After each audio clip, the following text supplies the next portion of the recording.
이번 시간에는 복잡한 환경 속 공부 본질을 꿰뚫다에 대한 이야기를 해보도록 하겠습니다. 제가 지금 선택한 음악들이 굉장히 다 구리죠? 굉장히 오래된 음악들입니다. 잠깐 음악을 좀 들어볼까요?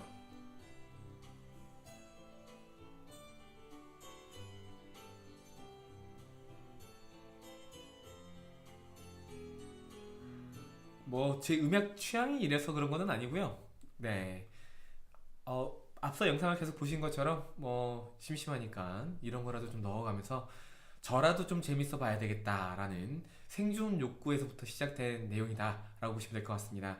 말씀드린 바와 같이 지금부터는 복잡한 환경 속 공부 그 본질을 꿰뚫어 보도록 하겠습니다. 자, 제가 몇 가지 질문을 여러분께 좀 드려보도록 하겠습니다. 여러분들은 아이들을 교육하는 선생님입니까? 그렇다면 여러분들은 아이들을 진짜 잘 가르치시는 프로 선생님입니까? 원장님도 계실 거고 이 강의를 보시는 분들 중에서 강사분들도 계실 텐데요. 여러분들이 과연 진짜 아이들을 가르치는 사람으로서 여러분들이 가져야 되는 이런 충분한 역량을 확보하셨는지. 분명히 여러분들은 돈을 받고 아이들을 가르치고 있습니다. 그렇기 때문에 아마추어 프로의 경계선을 이미 넘어선 상태죠. 여러분들은 이미 형태로 보면은 프로입니다만은 실제로 여러분들이 그에 준하는 교육에 관련된 지식을 갖고 계신지에 대해서는 한번 냉정하게 한번 살펴볼 필요가 있을 것 같아요. 자, 그럼 질문을 좀 이어가 보도록 하겠습니다. 여러분들은 아이들에게 무엇을 주고 싶은가요? 여러분들 머릿속에 있는 지식들을 아이들 머릿속에 고스란히 USB로 톡 뽑아가지고 머릿속에 콕 집어넣어주고 싶은가요? 근데 그게 가능하다고 보십니까? 아이들이 훌륭한 어른, 행복한 어른으로 자라나가는 걸 바라신다라는 거에 대해서는 저도 동의합니다. 그래서 아이들의 수학 때문에 자기 자신의 꿈을 이루는데 방해가 되지 않기를 저도 그렇고 여러분들도 그러실 거예요. 그래서 아이들이 수학을 좀 더 잘할 수 있게끔 만들어주고 싶으실 겁니다. 그래서 여러분들이 선택하신 건 어쩌면 좋은 강의였을지도 모르겠습니다. 그런데 오늘 저는 이와 정반대되는 이야기를 좀 해볼까 합니다. 좋은 강의가 아이들의 성적을 올리지 않는다라는 이야기를 중심으로 좀 풀어나갈 건데요. 그 가운데 우리는 공부 그 자체의 본질을 조금 이해할 수 있는 시간이 될 것으로 생각을 합니다. 자, 여러분들이 아이들에게 지식을 전달할 거예요. 여러분들이 어떤 아이들이 혼자 공부하기에는 어렵다라고 생각되는 어떤 개념을 굉장히 다양한 사례들을 들어가면서 쉽게 설명을 해줄 수도 있을지 모르겠습니다. 그럼 그거에 앞서서 과연 아이들은 선생님이 설명을 안 하면 모를 내용인가요? 여러분들이 설명 안 해주면 모를까요? 돌아가서 여러분들이 80년 전에 태어난 70년대생이다. 혹은 60년대생이다. 라고 하신다면 여러분들은 선생님의 설명이 있었기 때문에 그 내용을 이해했습니까? 아니면 여러분들 스스로 정석이라든지 수학 교과서라든지 이런 책을 보면서 그런 내용들을 충분히 이해할 수 있었습니까? 그쵸? 분명히 여러분들은 그렇게 하셨어요. 그런데 아이들은 그렇게 못한다라고 생각하시는 분이 굉장히 많아요. 왜 그런지 모르겠습니다. 제가 판단해 봤을 때는 그냥 본인들이 옛날의 선생님들의 모습을 좀 떠올려 보시는 것 같아요. 수업 시간에 들어와서 그냥 알고 있는 내용들을 강의를 이렇게 쭉 해서 아이들에게 다 이야기를 하고 가잖아요. 그러다 보니까 강의라고 하는 건 옛날 내가 들었던 학교에서 수업을 하시는 선생님들의 수업과 굉장히 많이 닮아 있을 거예요. 그렇게 학원에 처음 들어와서 다른 사람이 강의하는 걸 보니까 또 그렇게 강의하는 내용들을 또 볼 겁니다. 그러니까 강의는 당연히 이렇게 하는 거지. 그리고 이렇게 강의하는 게 아이들에게 도움이 될 거야. 라고 생각을 하실지도 모르겠습니다. 여러분들이 예전에 어떻게 공부했었는지에 대한 기억은 하지 않으신 채로 나중에 어른이 된 다음에 되돌아지 보고 생각을 해보니까 아이들에게 자꾸 뭔가를 가르쳐 줘야 된다. 알려줘야 된다라는 이런 생각들을 좀 갖고 계시는 것 같아요. 저는 그렇게 생각하지 않습니다. 자, 아이들이 지금 선생님한테서 배워서 문제를 풉니다. 그렇게 됐을 때 그 문제를 나중에도 다시 풀 수 있다고 생각하십니까? 아니죠. 왜냐면 여러분들이 잘 알고 계시는 에빙하우스의 망각 곡선에 따르면 사람들은 배우고 10분이 지나면 망각이 이루어지기 시작하고요. 그리고 1시간이 지나면 배운 내용의 54%를 까먹게 될 거예요. 그러니까 지금 아이가 문제를 푼다고 할지라도 시간이 지나면 절반 이상 까먹게 될 가능성이 높습니다. 물론 에빙하우스가 이제 실험 도구를 삼았던 것들은 의미 없는 철자들의 조합이었고 그런 철자들을 기억해내는 일이었습니다.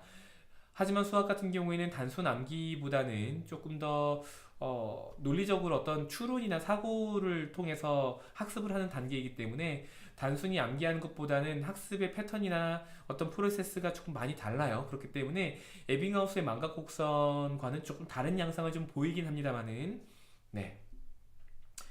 그래서 여러분에게 배운 아이들은 한결같이 성적이 오르는가? 요 내용에 대해서 우리가 좀 냉정하게 한번 살펴보고 싶습니다. 그렇다면 여러분이 앞으로 해야 될 일은 무엇일까요? 자, 진짜 좋은 수학 교육의 방법을 좀 살펴보도록 하죠. 자, 지금 보이시는 자료는 강의를 굉장히 유창하게 하는 사람이고요. 강의를 잘 못하는 사람입니다.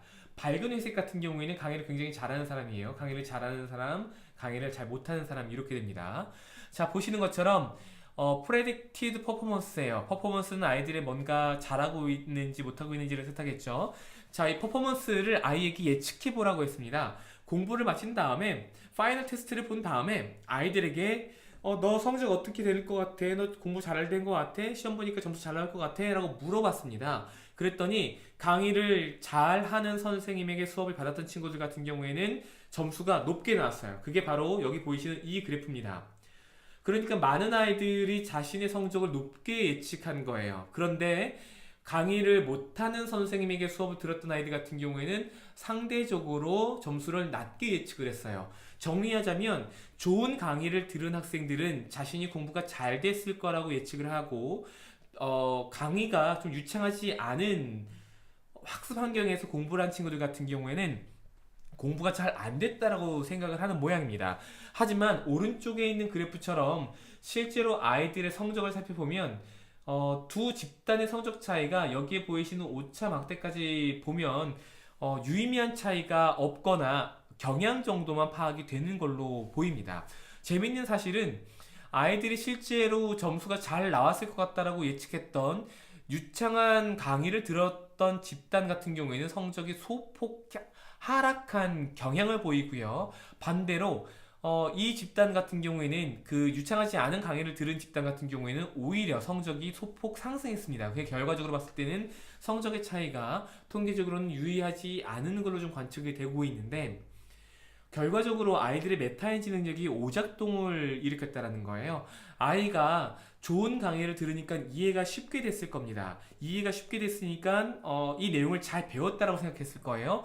잘 배웠다라고 생각된 게 결국에는 아이들의 성적에 부정적인 영향을 미쳤다라고 볼 수가 있게 됐습니다. 반대로 재밌는 건 강의가 안 좋은 경우가 오히려 실제로 아이가 자신의 능력을 조금 더 낮게 봐서 오히려 공부를 할 시간이나 기회를 더 많이 가져가게 만든 기회를 또 주지 않았나, 오히려 긍정적인 영향을 미쳤다라고 좀 볼 수도 있을 것 같습니다.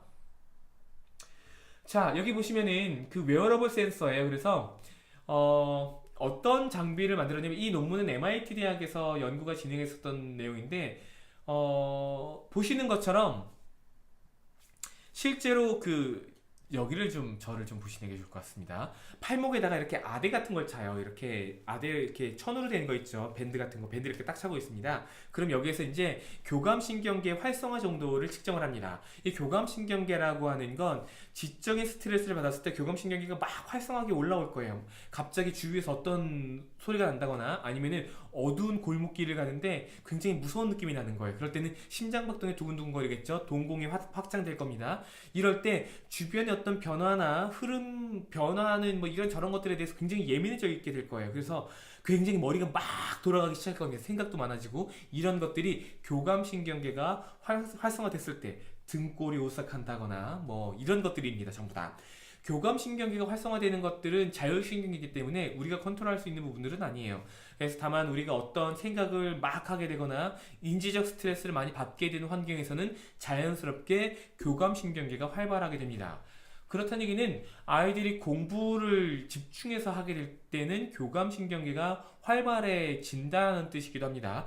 물론 진짜 몰입 단계에 들어가게 되면 교감신경계가 활발해지지 않고 굉장히 차분하게 돼요. 그러니까 그때는 진짜 차분해서 공부하는 게 굉장히 너무 손쉽게 쫙 진행돼서 시간의 흐름조차 인지하지 못하는 게 이 몰입 단계, 플로우라는 단계인데, 거기까지 가면은 아이들이 교감신경계가 낮은 상태에서 굉장히 공부가 잘 되고 있는 것들을 확인할 수가 있지만, 어쨌든 이 연구에서는 현재 교감신경계만 측정을 했다라는 것들을 좀 말씀을 좀 드릴게요.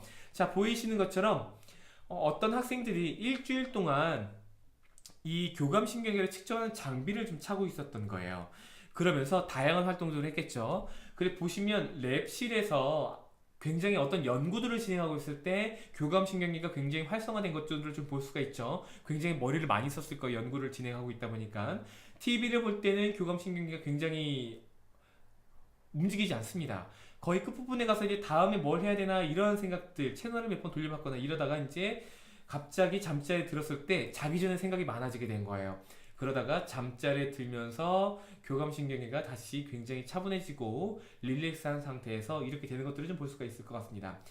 자, 시험을 볼 때 그리고 공부를 할 때 이런 상황에서 교감신경이 굉장히 활발해지는 것들을 볼 수가 있죠. 마찬가지로. 그런데 여기 보이는 것처럼 클래스, 여기도 클래스, 여기도 클래스, 이런 것들은 TV를 보거나 잠을 자거나 하는 거랑 굉장히 릴렉스된 상태랑 굉장히 비슷한 형태의 교감신경계 활성화 정도를 보이고 있다는 거죠. 그러니까 이 클래스 단계에서 아이가 몰입을 한 게 아니라고 한다면 아이는 인지적 스트레스를 많이 받고 있지 못하다. 그러니까 실제로 아이는 그냥 귀와 눈만 열려 있어서 이렇게 멍 하고 쳐다보고 있기만 하지, 실제로 아이들이 막 머리를 쓰면서 뭔가 공부를 하거나 인지적으로 부하가 걸리거나 스트레스를 받고 있지 않다라는 뜻이기도 합니다. 지금 여러분처럼요.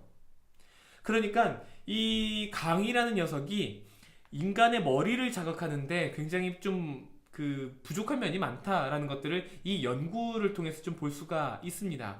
여기 나와 있는 것처럼 서울대학교 이혜정 교수 같은 경우에는 사람들이 생각은 못하고, 강의를 들을 때 생각은 못하고 오직 듣기만 하면 진정한 학습이 일어나지 않는다. 그래서 이 강의라는 녀석이 학습에 큰 도움이 되지 않는다라고 이 논문을 인용하면서 이런 리뷰를 했습니다. 그러니까 강의가 학습에 별 도움이 되지 않는다라는 이야기를 조금 하는 거죠.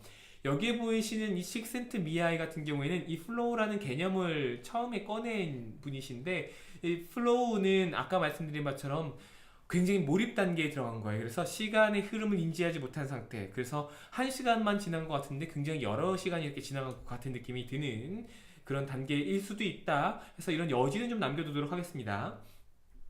그렇다면 강의는 학습에 도움이 되나요? 지금 이야기한 바로 보면은 안 된다라고 보는 게 맞습니다. 그런데 항상 안 되지는 않아요. 이 내용은 제가 다음에 정리를 좀 해드리도록 할 텐데, 간단하게만 말하면은 아이들이 미리 학습에 대해서 충분히 선행 지식을 가지고 있고 수업에 적극적으로 참여를 한다면은, 그리고 수업에 충분한 동기를 가지고 들어온다면, 학습에 대한 충분한 동기를 가지고 수업에 임한다면 강의는 분명히 아이들에게 짧은 시간 동안에 많은 것들을 전달해 줄 수 있는 효율적인 학습 방법 중에 하나로 꼽힙니다. 그래서 선생님이 수업 시간에 아이들을 계속해서 동기부여를 해가면서 아이들에게 적절한 과제를 내줘서 수업에 충분한 준비를 해가지고 들어오게끔 만들어준다면 이 수업은 아이들이 굉장히 많이 도움이 될 수도 있습니다. 하지만 이런 수업들, 즉 주입식 수업들은 도움이 안 될 거예요. 그래서 강의가 주입식 교육인지 아닌지를 한번 점검해 볼 필요가 있습니다. 주입식 교육에 대해서는 이런 식의 정의를 내릴 수가 있습니다. 학생과의 교감을 형성하지 않고 학습 의욕이 낮은 학생들에게 학습 흥미와 학습 동기를 부여하지 못하며 학습 내용과 여건이 적합하지도 않은 상황에서 일방적으로 자기가 하고 싶은 이야기만 함으로써 학생의 이해도 끌어내지 못하는 방식의 교수법이다. 그냥 대충 봐도 굉장히 쓰레기 같은 수업이네요.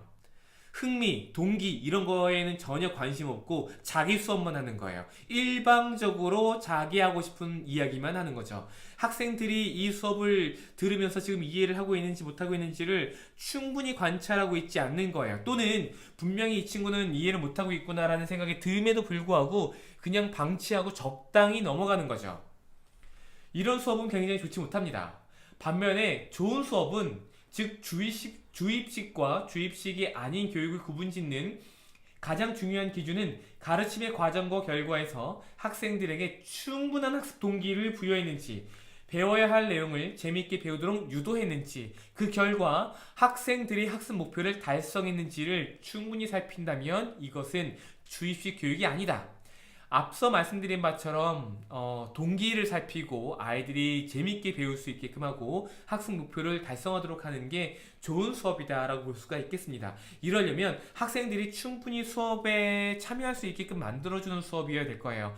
교사 중심의 자신의 일방적인 이야기라는 수업에서 벗어나서 학생들이 주인공이 되는 그런 수업을 진행하는 게 굉장히 좀 올바른 방향이다라는 방향성에 대해서 우리가 이야기를 할 수 있을 것 같습니다.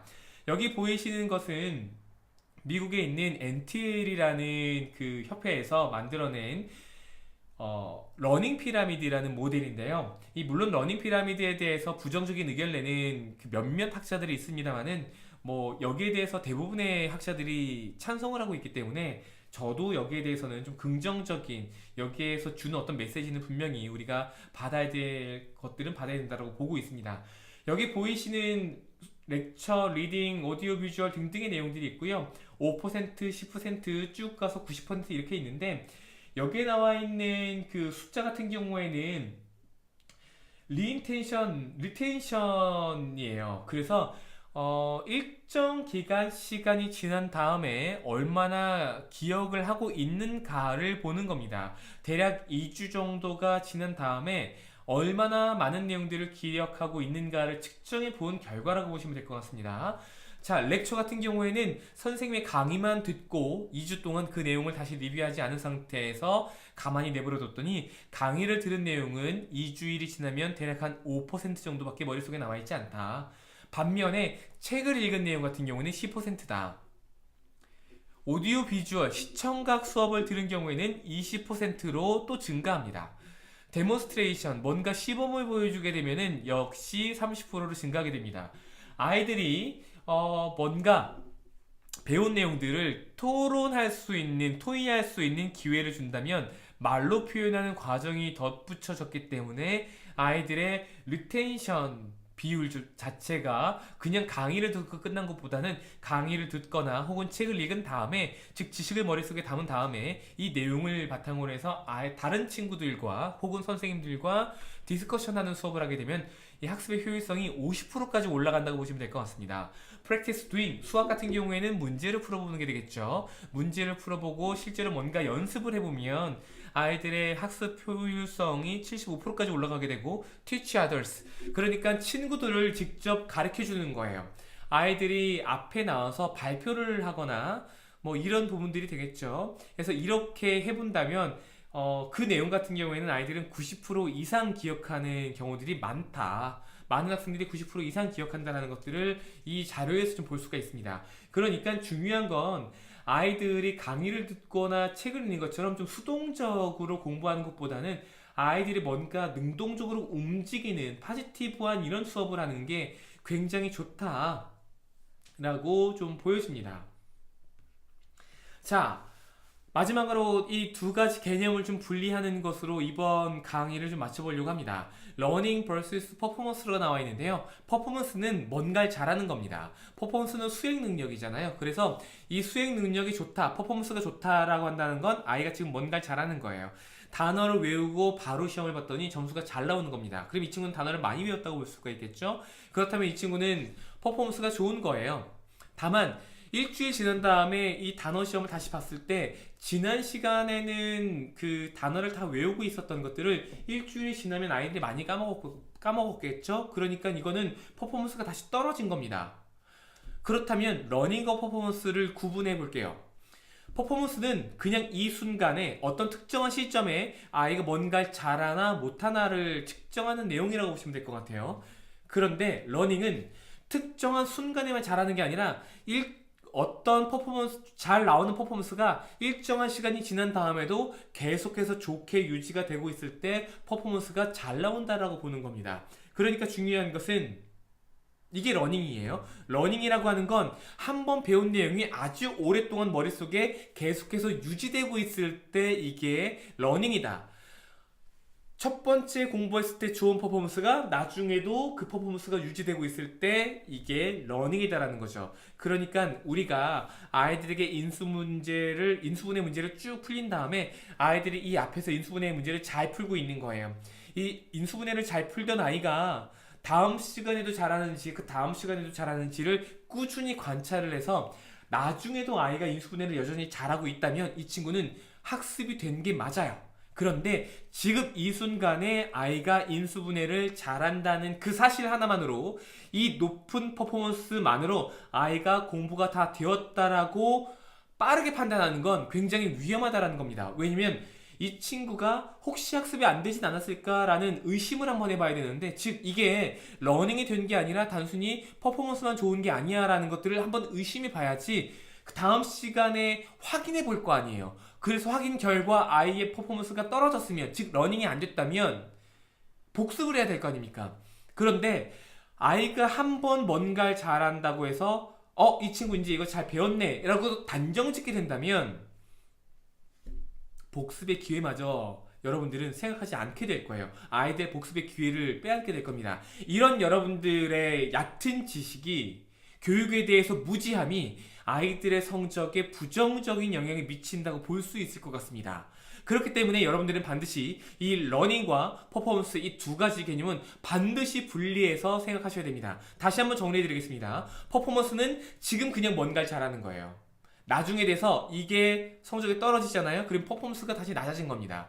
러닝은 지금 뭔가를 잘하는 게 일정한 시간이 지난 다음에도 계속해서 유지가 되고 있을 때 이게 바로 러닝이 되었다, 학습이 되었다라고 이야기하는 겁니다.